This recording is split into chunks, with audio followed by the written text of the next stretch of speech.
90 రోజుల కోర్సు పూర్తి చేస్తే చాలు 100% ప్లేస్మెంట్ సపోర్ట్ తో సాఫ్ట్వేర్ జాబ్ మీ సొంతం. వెంటనే కోడ్ జ్ఞాన్ డెస్టినేషన్ ని సంప్రదించండి. నమస్కారం అలగరి రవీంద్రనాథ్ గారు. నమస్తే అండి శ్రీ గారు. ట్యాక్స్ ఈ మధ్య కాలంలో మనం చూస్తూ ఉంటే అంటే తినే ఆహారంలో ఎస్పెషల్లీ టమాటాలు, వెజిటేబుల్స్ ఇవన్నీ కూడా ధరలు ఒకదాని మీద పెరుగుతూనే ఉన్నాయి. జీతం చూస్తే చాలా తక్కువ.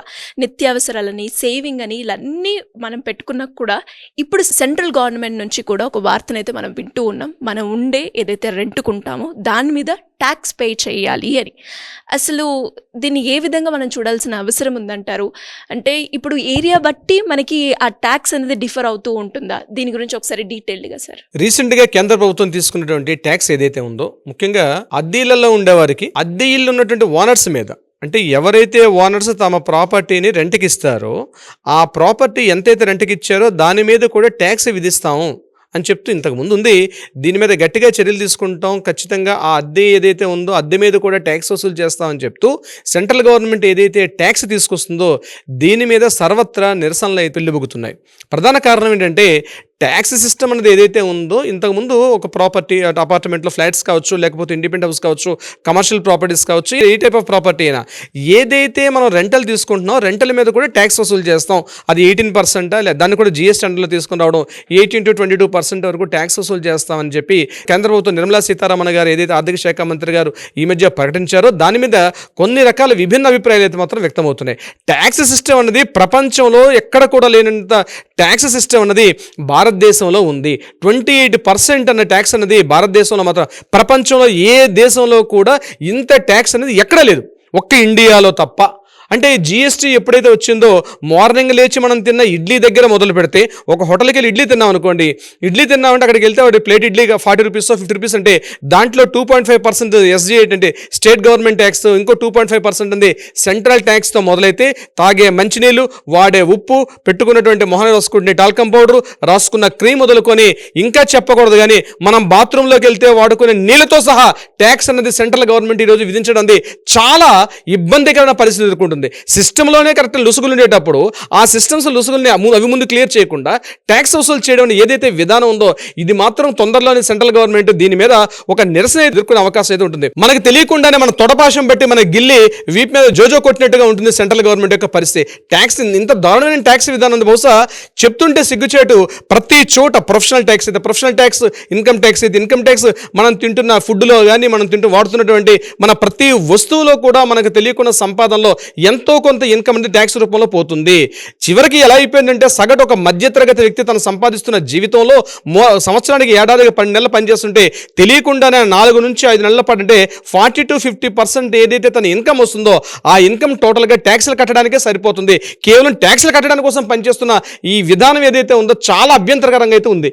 ఏ రకంగా వసూలు చేస్తారు? ఇప్పుడు రెంటల్ స్లాబ్ అన్నది రెంటల్ యాక్ట్ ఒకటి ఉంటుంది. రెంటల్ యాక్ట్ ప్రకారం టెనెంట్కి ఓనర్కి మధ్య రూల్స్ అండ్ రెగ్యులేషన్స్ ఉంటాయి. ఇక్కడ ఏదైతే ఇప్పుడు దాని మీద ట్యాక్స్ వసూలు చేయాలంటే చివరికి ఎవరు బాధ్యత వహించాల్సి వస్తుంది? ఉంటున్నటువంటి టెనెంట్. ఫర్ ఎగ్జాంపుల్ ఒక మిడిల్ క్లాస్ ఎంప్లాయ్ తన భార్య 2 పిల్లలతో ఒక ఇంట్లో ఉండాలంటే ఒక 10,000 రూపాయలు ఇంట్లో ఉంటున్నాడు అనుకుందాం. హైదరాబాద్ లాంటి మహానగరంలో, అది మెయిన్ సెంటర్లో, ఒక అమీర్పేట లాంటి సెంటర్లో అయితే 20,000 పెడితే కానీ దొరకదు. అదే గచ్చిబౌలి, మాదాపూర్ లాంటి ప్రాంతాల్లో అయితే 40-45,000 రూపాయలు పెడితే కానీ 30,000 నుంచి 40,000 పెడితే కానీ ఒక అపార్ట్మెంట్లో ఫ్లాట్ 2 BHK ఫ్లాట్ ఉండే అవకాశం లేదు. ఇటువంటి సందర్భంలో ఏదైతే ట్యాక్స్ వసూలు చేయాలంటే ఖచ్చితంగా ఇంటి ఓనర్ ట్యాక్స్ కట్టలేడు. ఆ ట్యాక్స్ ఎక్కడ పోతుంది? చివరికి ఎండ్ ఆఫ్ ద డే మళ్ళీ ఎవరైతే టెనెంట్ ఉన్నారో టెనెంట్ మీద ఇది పడే అవకాశం ఉంటుంది. అంటే ఏమవుతుంది ఇక్కడ? ఖచ్చితంగా తను ఏదైతే ఇప్పటివరకు పే చేస్తున్నాడో దాని మీద ఎంత పర్సెంటేజ్ ఉందో అదనంగా పే చేయాల్సిన పరిస్థితి వస్తుంది. అంటే అదనపు భారం అన్నది చివరగా ఎవరైతే ఉంటున్నారో, ఇది నాట్ ఓన్లీ ఒక రెసిడెన్షియల్ డొమెస్టిక్ ఒకటే కాదు, ఇది కమర్షియల్ యూనిట్స్లో కూడా ట్యాక్స్ మారుతుంది. చివరగా చెప్పాలంటే ఏదో చదువుకుందామని చెప్పు ఉద్యోగ రీత్యానో మరో రకంగా హాస్టల్స్లో ఉండే కొన్ని లక్షల మంది ఈరోజు హైదరాబాద్ లాంటి నగరాల్లో ఉన్నారు. పెద్ద పెద్ద నగరాల్లో లక్షలాది మంది ఈరోజు హాస్టల్స్లో ఉంటారు. చివరిగా వాళ్ళకి ఏంటి, ఒక చిన్న షేరింగ్ రూమ్ ఇచ్చినా సరే దాంట్లో కూడా ట్యాక్స్ వసూలు చేసే అవకాశం వస్తుంది. అంటే ఇంటి నుంచి ఏదో ఉద్యోగరీత్యా లేకపోతే జాబ్ సంపాదించుకుందాం లేకపోతే స్టడీస్ చేసుకుందాం ఉద్దేశంతో హైదరాబాద్కి వస్తే చివరిగా ఉన్న చిన్న పోర్షన్లో ఒక చిన్న రూమ్లో కూడా దాని మీద కూడా ట్యాక్స్ చేయాల్సిన పరిస్థితి రావడం అత్యంత ప్రమాదకరమైన పరిస్థితుల్లోకి నెట్టేస్తుంది ప్రభుత్వాలు. అంటే ఈ ట్యాక్స్ ఏ రకంగా వసూలు చేస్తారు అంటే గవర్నమెంట్ దగ్గర ఒక విధి విధానం ఉందా? అమీర్పేటలోనే సో ఉదాహరణకు మనం 10 ఏరియాలు తీసుకుంటే 10 ఏరియాలో 10 రకాల ట్యాక్స్లు ఉంటాయి. అంటే ఏరియాని బట్టి మారిపోతూ ఉంటుంది, సిస్టంలో మార్పు ఉంటుంది. ఇదే సిస్టమ్ మీకు ఈరోజు నల్లధనం ఏదైతే బ్లాక్ మనీ పెరిగిపోవడానికి కూడా ప్రధాన కారణం ఏంటి? ఏదైతే ఆ గ్యాప్ ఉందో ఆ గ్యాప్ని ఫిల్ చేయకపోవడం. ఉదాహరణ నేను చెప్తాను, ఒక ప్రాపర్టీ ఉంది, ఆ ప్రాపర్టీ గవర్నమెంట్ వాల్యూ ఉదాహరణకి మాదాపూర్ గచ్చిబౌలి లాంటి ఏరియాలో ఒక గవర్నమెంట్ ఒక ఫిక్స్ చేస్తుంది రేటు. ఉదాహరణకి అక్కడ స్క్వేర్ యార్డ్ ఒక 20,000 రూపాయలు గవర్నమెంట్ అధికార లెక్కల ప్రకారం ఉంటే అక్కడ మార్కెట్ వాల్యూ ప్రకారం చూస్తే ₹1,00,000 ఉంటుంది. అధికారికంగా గవర్నమెంట్ వాల్యూ 20,000 రూపాయలు ఉంటే మార్కెట్ వాల్యూ ప్రకారం ₹1,00,000 ఉంటుంది. ఈ విషయం గవర్నమెంట్ వాళ్ళకి తెలీదా? తెలుస్తుంది. అయినప్పటికీ కూడా ఆ డిఫరెన్స్ అమౌంట్ ఏదైతే ఉందో 70,000 నుంచి 50,000 రూపాయలు ఉంది ఖచ్చితంగా క్యాష్ రూపంలో కవర్ చేయాల్సి వస్తుంది. చివరికి అది పడేదవరికి ఎవరైతే కొనుగోలుదారుడు చేస్తున్నాడో, ఎవరైతే వినియోగదారుడు ఉన్నాడో అతని మీద మాత్రం పడే అవకాశం ఉంటుంది. అదే సిస్టమ్ ఇప్పుడు ఇక్కడ కూడా ఎంటర్ అవుతుంది. ఇప్పుడు ఏమైతారు ఓనర్స్ ఖచ్చితంగా మేము ట్యాక్స్ పే చేయాలి కాబట్టి ఖచ్చితంగా మీరు ఇంత అమౌంట్ ఇక్కడ ఫిక్స్ చేసింది గవర్నమెంట్. ఉదాహరణకి మన గచ్చిబౌలి మాదాపూర్ లాంటి ఏరియాలో ఈరోజు 30,000 రూపాయలకు ఒక 2 BHK ఫ్లాట్ ఉంది అనుకోండి.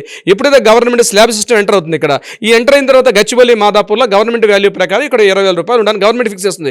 ఎప్పుడైతే గవర్నమెంట్ ఫిక్స్ చేసిందో దానికి 4 టైమ్స్ అక్కడ రెంట్ ఉండే అవకాశం ఉంటుంది. అంటే సడన్ గా ఆల్ ఆఫ్ సడన్ ఏమవుతుంది, రెంటల్ వాల్యూస్ అని 70,000 నుంచి 80,000 రూపాయలకి పెరిగే అవకాశం ఉంటుంది. అది 80,000 రూపాయల కంటే అక్కడ ఏమవుతుంది, ఓనర్స్ తీసుకుంటారు ఆ ఏదైతే 20,000 రూపాయలు 30,000 రూపాయలు దాని మీద మాత్రం ట్యాక్స్ పే చేస్తారు. అంటే తెలియకుండానే ప్రభుత్వం ప్రజలకి దొంగతనం ఇలా చేయండి, ఇలా ఎస్కేప్ అవ్వండి అని చెప్పే అవకాశం ప్రభుత్వమే కల్పిస్తున్నటువంటి విధానం. ఇది నేను చెప్పేది ఓన్లీ డొమెస్టిక్. ఇదే కమర్షియల్ బిల్డింగ్స్కి వచ్చాం అనుకోండి, ఇంకా దాని పరిస్థితి ఇంకా దారుణంగా ఉంటుంది.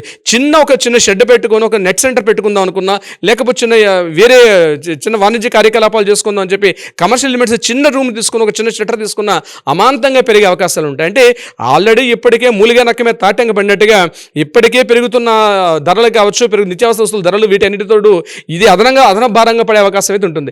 ఇంటి అద్దె పెంచడం అన్నది దీని మీద ట్యాక్స్ వసూలు చేయకూడదు అనట్లేదు, కానీ ముందు గవర్నమెంట్ సిస్టమ్స్ మార్చుకోవాలి. ఒక సిస్టమ్స్ని ఒక విధి విధానం పెట్టిన తర్వాత అప్పుడు ప్రతి దానికి ట్యాక్స్ పెట్టు.